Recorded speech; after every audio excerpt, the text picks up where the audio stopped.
Devotees, the subject of the discourse today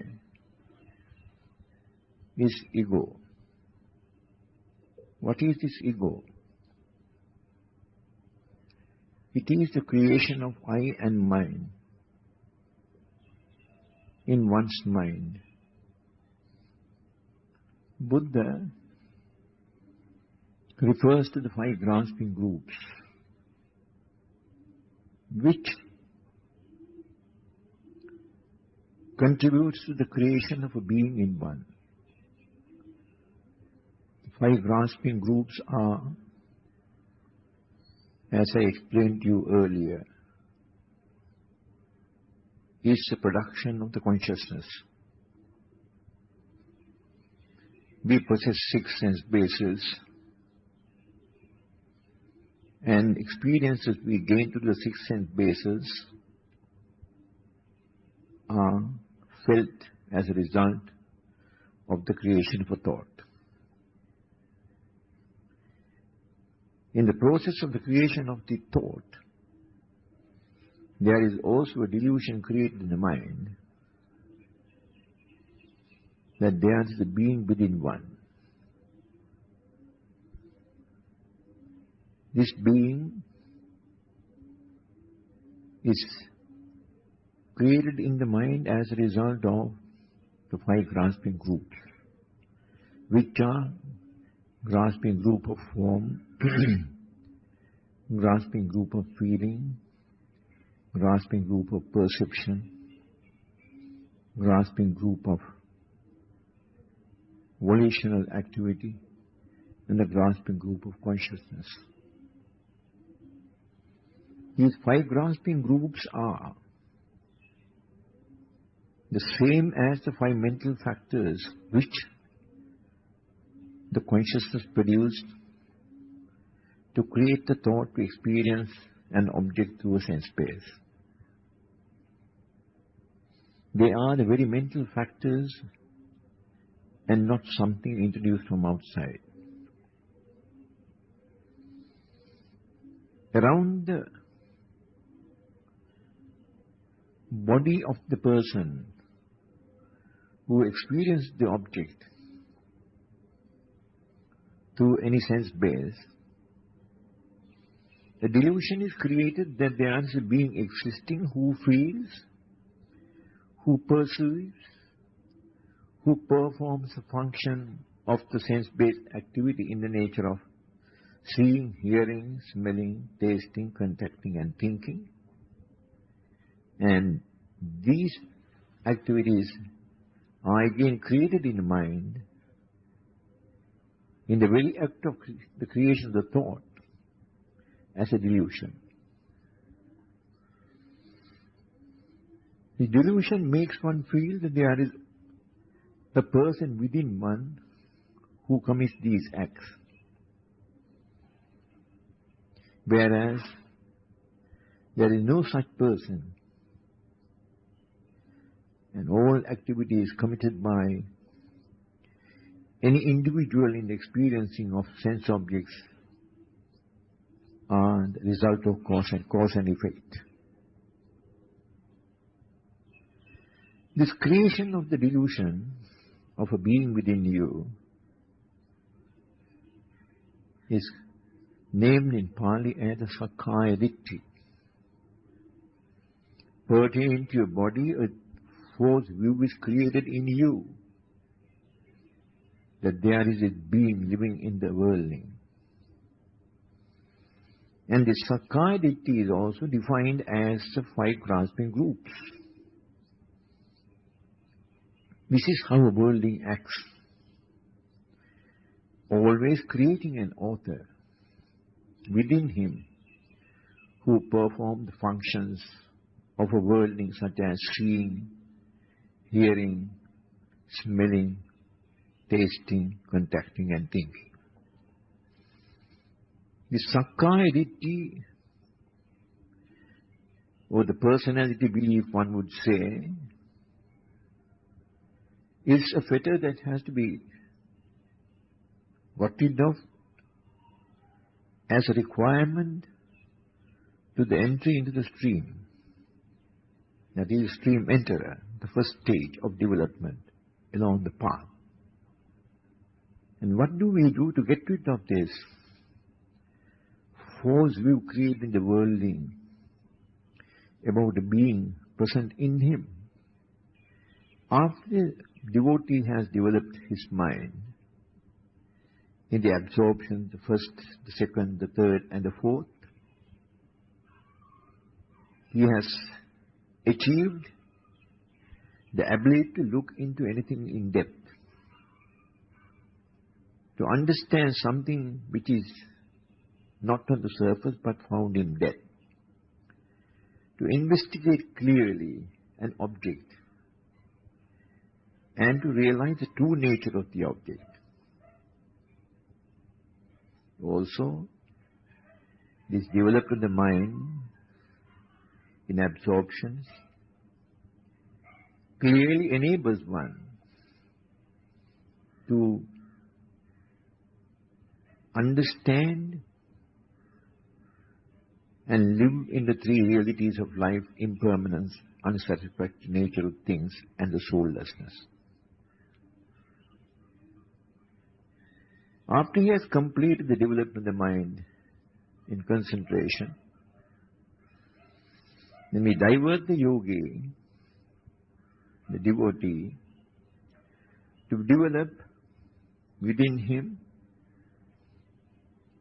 the necessary qualities to get rid of the fetters. There are three fetters which a devotee has to get rid of to enter the stream. The three fetters are: first, the belief the worldling has that there is a being within him called the Sakkaya Ditthi. Second is doubt. And the third is beliefs in other cults and other practices which normally an average person would pursue. Once these three are cleared from his mind, then he practices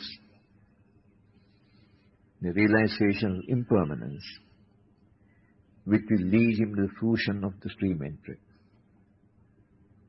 The instructions we give to a devotee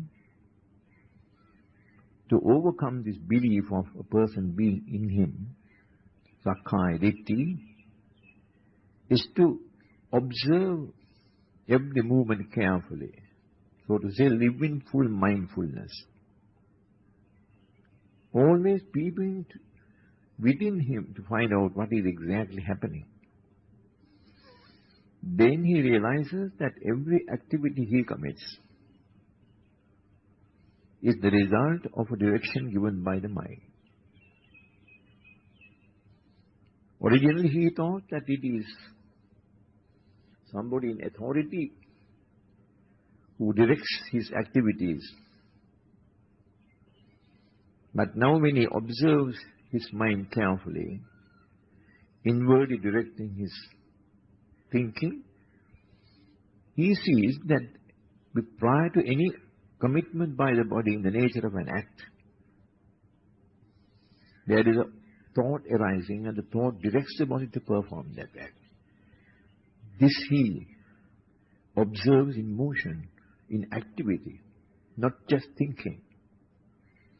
Therefore it becomes a realistic knowledge in him that there is no person as such directing an individual to perform activities, but there is the mind directing the body to perform activities, and the body performs such activities. When this reality gets well rooted in his mind, he dispels the false view he had that there is a being within him. In addition to this exercise, we also ask him to analyze carefully every activity as cause and effect. And that too he realizes in motion more often than just sitting and thinking about it. And he feels clearly that there is no activity the body commits without the mind directing the body. Therefore, the thought that arises directing the body is the cause, and the action he commits by the body is its effect. This further confirms the belief he had created, that there is no person within him, as a result of mindfully observing what is happening within him in all activities, and finally realizing that the body cannot perform any activity without being directed by the mind, except breathing. This dispels the gross view he had of the being present in him, and it is this being who is responsible for all activities committed by the devotee. May I say this is gross, or it is pertaining to the body more, or bodily acts more than anything else, or pertaining to a view that has been created around the body one possesses, that the body is so to say, the being that is committing these activities. This is, so to say, the outer aspect of the delusion created by the five grasping groups. This is what one obviously sees from outside, without peeping much into the depth of it. There is a thought arising and an act committed as a result of the thought. Quite an obvious thing. And there is also the thought becoming the cause for an act committed by the body as a result or effect. This is the personality aspect of a being living in one, who is responsible for all activities, is something in the nature of a gross view one has, which the five grasping groups has created. Now once one has got rid of these, then he has the ability to enter the first stage of development along the path to the attainment of Nibbana, and that is stream entry. The second stage of development is once return, and the third stage of development is non-return. In these two defilements, I should say, in these two distinct states of development along the path, the defilement one has to got rid of is attachment and aversion, which are the result of desire. The devotee is directed along the path to understand realistically how one develops desire. An explanation is given that the spontaneous activity of the mind, in the way of performing activities of the sense bases by the creation of a thought, does not create desire, but it is a subsequent creation of thoughts pursuing what is present and thereby creating attachment, or pursuing what is unpleasant, because that is in the way of creating an aversion to the disappointment experienced by the devotee, and not being able to satisfy his thirst for pleasure. These two extremes of creating aversion and attachment, that promotes desire. This has been distinctly stated by Buddha, that the desire is maintained as a result of the two extremes one falls into of either creating an attachment or creating an aversion.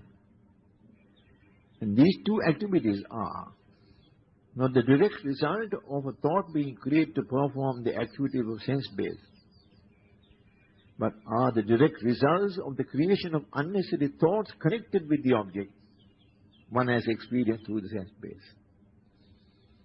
In the way of one liking the object and pursuing the like to enjoy it and creating an attachment, or when it is to one's dislike, pursuing that dislike to create an aversion because one is disappointed in the way of not being able to satisfy his desire, his attachment. These two extremes of aversion and attachment, attachment that lead to the promotion of desire. Now, in this connection, the four foundations of mindfulness directs one to observe the body as something which one must get rid of, from being attached to, and this result is brought about by impressing upon oneself the impure nature of the body, one's body and the body of another. There are other subjects of meditation pursuing the same course of action, finally resulting in that one clears the mind from the grasping of the body, so to say, the attachment towards the body. Once that is done, Buddha in the four foundations of mindfulness refers to the foundation of mindfulness on feelings and the foundation of mindfulness on thought to clearly understand the creation of desire by pursuing the feelings and pursuing thoughts to fall into any one of the two extremes of aversion or attachment. And this is dispelled by analyzing all experiences one gains through the creation of thought as impermanent. In our directions, we promote devotees to watch the mind carefully and analyze every thought that arises in the mind and treat such thoughts as impermanent, unsatisfactory and soulless, thereby not permitting the thought subsequently created as a result of an experience gained through a sense base to promote desire. Thereby, the devotee, once he maintains complete silence in the mind, he attains these two heights of one return and one return. Thereafter, his most important task is to get rid of the beliefs he has lived in, which have promoted this worldly life, and also to overcome this creation of I and mind within him. The creation of I and mind within him is the ego. In regard to the action you took at the early stages of getting rid of this personality belief in you, you analyzed the activities carefully in the way of mind and matter. Further, you analyze the activities as cause and effect. And I suggested that it is a gross result of the arising of the five grasping groups in you. And the gross belief has been created around your physical form. as the person who is living in you as the being responsible for all your activities. One would ask the question, when Buddha has clearly analyzed this whole being within you, created by the five grasping groups, is Sakkaya Ditthi. And Sakkaya Ditthi is the first fetter that one has to get rid of in order to enter the stream. Why in the four foundations of mindfulness, Buddha has not promoted you to practice the impermanence on the five grasping groups, but has made it an exercise necessary in the latter part of your development, in the attainment of the fourth stage of Anagami, Arihat, attainment of Arahatut. Doesn't that clearly indicate,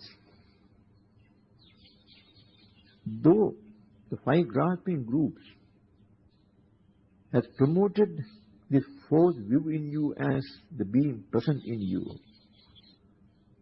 you have only got rid of the gross belief one creates in the mind about the so-called being, which has been built around his gross body. That so-called being possessing this body is the being who is responsible for all the activities committed by you.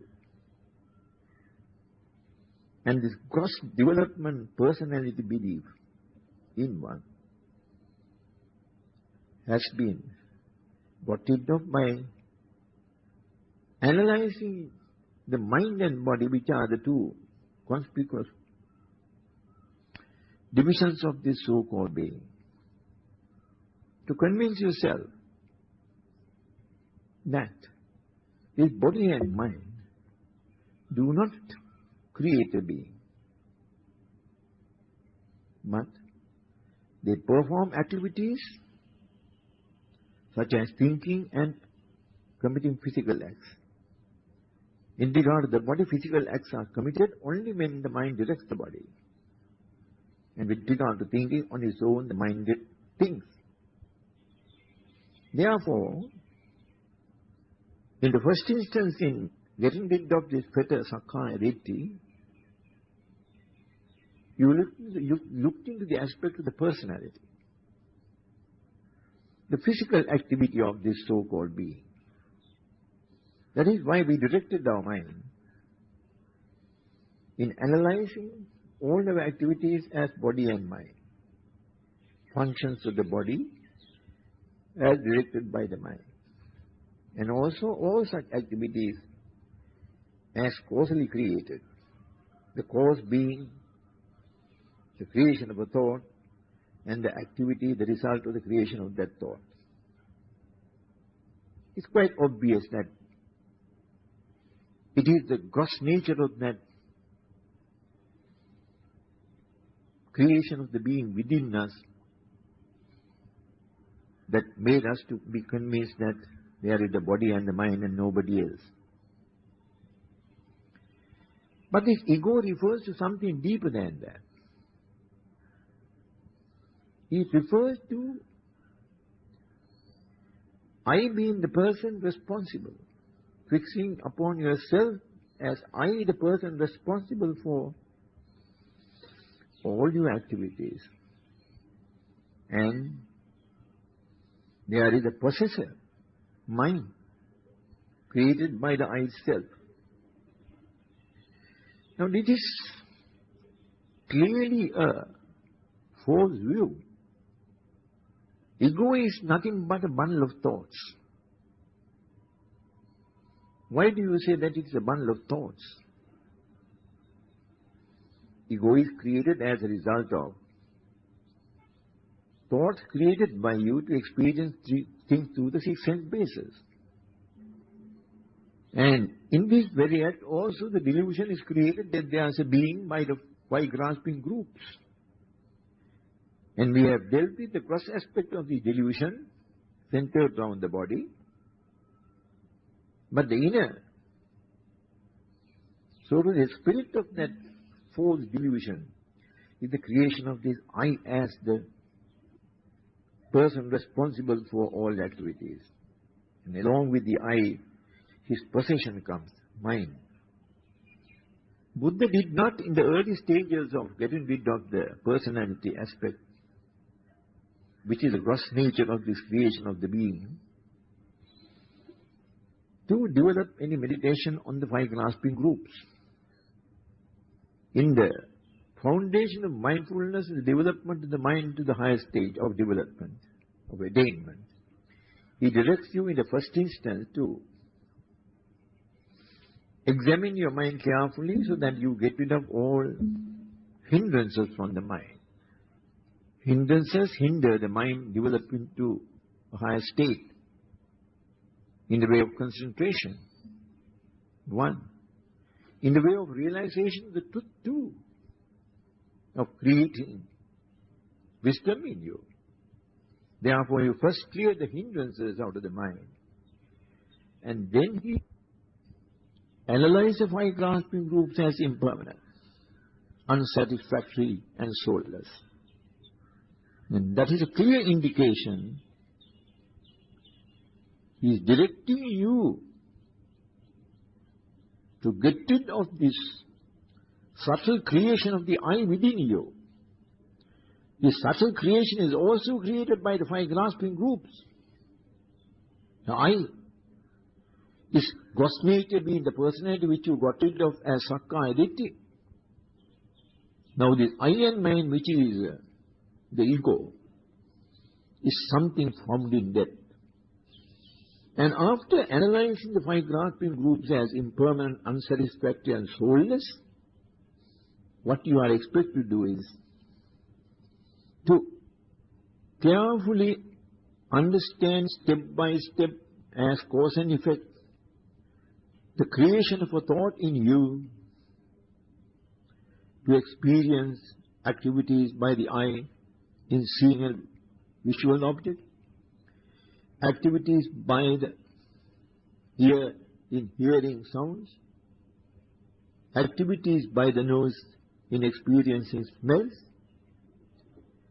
activities by the nose in by the tongue in experiencing taste, activities by the body in experiencing contacts, and activities by the mind in creating thoughts. Carefully analyze these as step by step. Why should this be done? The object of doing this is to satisfy yourself that the thought is not created by this ego as I created the thought, I saw, I see, I smell, that sort of thing. But all the activities of the sense bases are committed as a result of a thought being created, and the thought is created as a result of cause and effect. That convinces you that there is no person as such who is doing these things, as an author of all such activity, and there is no I and mind there. It's a direct attack to get rid of this creation of I and mind in the creation of thought to enable you to experience the activities of six sense bases. Thoughts are created in us in connection with these six sense bases. From the time we get up to the time we go to sleep, is one mass of creation of thoughts, which help you to see, hear, smell, taste, contact and think. One after the other, these incidents occur. And the mind is kept busy in the creation of thought to enable to experience these activities. And the five grasping groups do perform their task in creating this delusion in your mind that there is the author for all these activities and that is yourself. The result is that this mass of thoughts created by the six sense bases, they automatically create within you, you as the author, I. With the I arises mind. That is why Buddha distinctly said, to get rid of this ego, one has to clearly understand the functioning of the six sense bases in the creation of thoughts. Thereby, clearly making it visible for you that thoughts are created as a result of cause and effect and not by any individual person. The experience you gain through a sense base is just a thought only. And such thoughts are not created by an individual but as cause and effect created. Also, ego is more often developed as a result of referring to past incidents. When one lives in the past, one naturally has to use the word I. I saw, I heard, I smelt, I tasted, I contacted, and I thought. For a person who is very often referring to the past and living in the past, his ego is very strong. But by now you have come to a stage that you have kept the mind silent, not promoting thoughts of past activities reflect in you and create the situation in the mind. By this time, with this development, you are enjoying peace in mind. Your mind is more silent than active. It is peaceful. And even if a thought arises, you know how that has arisen. And you also know the value of the thought that has arisen in the way of impermanent, unsatisfactory and soulless. By such activity, in carefully maintaining the mind quiet, in a quiet manner, peaceful, not permitting unnecessary thoughts to occur, you are transcending the mind to a higher state. This fourth view of the ego arising little by little vanishes from that peaceful mind. As a result of you not promoting thoughts to occur with the I as the author of such activity. More and more your mind is peaceful, less and less the ego reacts in you. The ego tends to vanish. The ego is maintained in full strength as a result of your permitting the mind to create more and more thoughts. Now you are not creating thoughts. You enjoy more peace than anything else. Complete silence in the mind has enabled you to get rid of the creation of the ego in every thought that is created in you. There are no thoughts now created. The performance, the activities, the six sense bases are carried on, but you are fully aware by now that there is no person as such who is committing these activities. That peace that you bring about, that peace that you maintain in the mind, the silence, complete silence, enables you to get rid of the ego. As I told you, ego arises when you think more and more and live in the past. Now that you have got rid of living in the past and fix the activities of the mind to maintain a silent attitude without promoting any unnecessary thoughts to occur, you are step by step getting rid of this ego. Ego loses its strength. Ego maintains its strength when you create more and more unnecessary thoughts. As I told you, it is a bundle of thoughts and nothing else. One would attribute that to a habit created in the mind of creating more and more thoughts with an author in it. Now you realize every thought is a cause and effect and nothing more, that there is no author in any such activity. That realization and the maintenance of silence in the mind enables you to get rid of the ego. The peace that you maintain in the mind, the silence, it enables you to realize the true nature of yourself.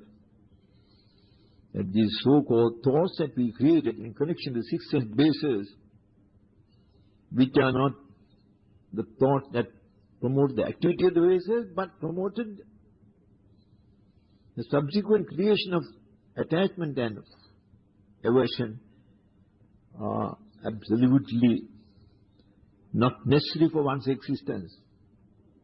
Without aversion and attachment created in your mind by subsequent thinking, you can perform all activities meant by the worldling. You can see, that's all. You can hear, smell, taste, contact, and think without further creation of unnecessary thoughts, and thereby promoting the ego, promoting the aversion and attachment. I also emphasize the fact that in silence in the mind you have stopped the creation of activity in the mind after an experience gained through a sense base, which leads to the promotion of attachment to aversion. In getting rid of the ego, what you have done is, once you have come to that stage of keeping the mind silent, after each activity that occurs in experiencing something through a sense base, now you are not permitting the mind to fall back to old experiences and reflecting on them as I did this, I saw it, I heard that sort of thing. And I emphasize again, it is the past reflection of past experiences that promotes the ego more.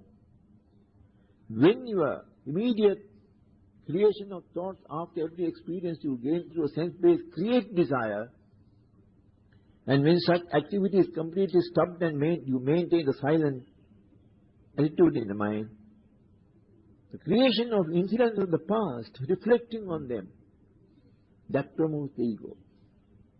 Therefore, if you maintain complete silence in the mind without allowing even reflections of the past to occur, you overcome this ego. Ego has been created, one should say, by the five grasping groups. Though the five grasping groups' immediate outcome is Sakkaya-Ditthi, false view you have that there is a being in you, and you get rid of this so-called creation in the mind of a false being by analyzing the body and the mind and its activities well, and satisfying yourself that every act you commit is causally created, created, the subsequent finer creation of the ego in your mind as I and mind, that too is an outcome of the five grasping groups. In getting rid of the being that is created in you, the five grasping groups, we only analyzed our activities carefully and satisfied ourselves that there is no being who commits these activities except mind and matter and the cause and effect. A direct approach given to get rid of mind and mind, to get rid of I and mind, in the Dhammanupassana, the fourth foundation of mindfulness, is the meditation that is given to reflect on the five grasping groups, independently as impermanent, unsatisfactory, soulless. And that indicates that the five grasping groups has created this depth in the mind in the creation of an imaginary being as I living in you. And that is the most subtle aspect of the personality. The subtle aspect is the creation of this I within you with the accompaniment of mind. And the gross aspect of this five grasping groups created by the consciousness in the mind is the personality that we dealt with at the very inception to get rid of this fetter Sakkaya-Ditthi. To summarize The action you should take in order to get rid of this ego is to keep the mind peaceful and silent, free of thinking. More thoughts you occur, or you create, and the majority of those such thoughts refer to the past incidents and not the future and the present. And differently the past incidents naturally create the I as the author of such activity. Therefore the shortest cut, most effective means of getting rid of ego is to keep the mind silent. Live with a peaceful mind, with no thoughts occurring. And that is the awareness of the impermanence, unsatisfactory nature of things and the soullessness at the present moment. The past is over. Future is yet to come. There is no purpose in reflecting on the past or the future. But you are involved with the present. And in the present moment, what you are doing is you are keeping your mind in front of you, so to say, not permitting the mind to reflect on something in the past or to catch something in the future. Placing your mind in the present moment, maintaining deep silence, being fully aware of all impermanence, fully aware of the impermanent nature of things, unsatisfactory nature of things, and the soullessness. In that condition, can you create any thought? You are in the present moment mindfully maintaining the three realities of life. Your maturity in concentration has enabled you to do that. You have a controlled mind now. And this controlled mind is enabling you to live in the present moment. So to say, keeping your mind in front of you and living in full awareness of the impermanence, unsatisfactory nature of things, the soullessness. When that gets deepened, the ego that has been playing in you as a result of giving it full freedom to create thoughts and thereby create the ego, you have got rid of those circumstances and you will live now in peace. Having got rid of the false views created by the five grasping roots, the delusion created in the consciousness itself, and the subsequent development of this in a subtle manner in the nature of the creation of I and mind, the ego. Now you have got rid of as a result of maintaining complete silence in front of you of the present moment and living mindfully in it. This has got rooted very well in your mind. Wherever you go, whatever place you be, whether you be in the midst of a crowd or walking along a busy street, but you are always living in silence. One would ask the question, could this be done? I ask you the question then. When you walk along the road, how many of you are aware that you are walking along the road? Your mind is busily engaged in many things connected with the past or the future, and you do not know that you are walking along that busy street. But in this instance, you have a silent mind, not concerned about what is happening around you.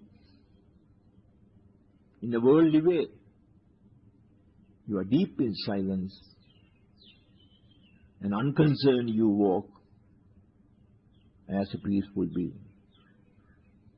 And that is the result of getting rid of ego.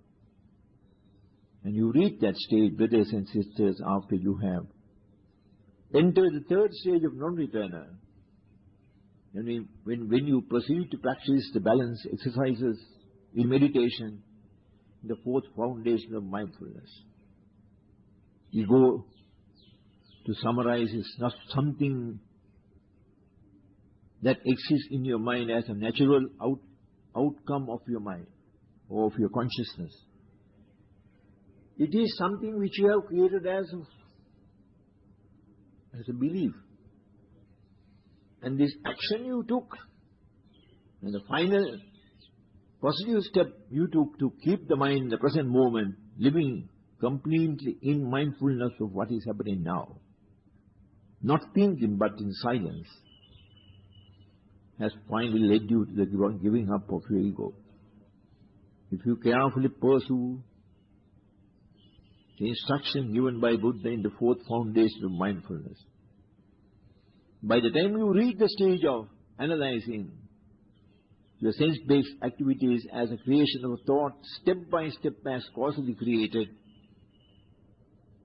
that enables you to reach that silent zone in the mind. And that is the zone which you enjoy once you have given up your ego. And that is, you are well on the path to the final attainment of Nibbana. And after this, your practice will be the 7 factors of enlightenment, which promotes your mind to a state of tranquility, from where you develop your attainment to Arahathood. Thank you very much.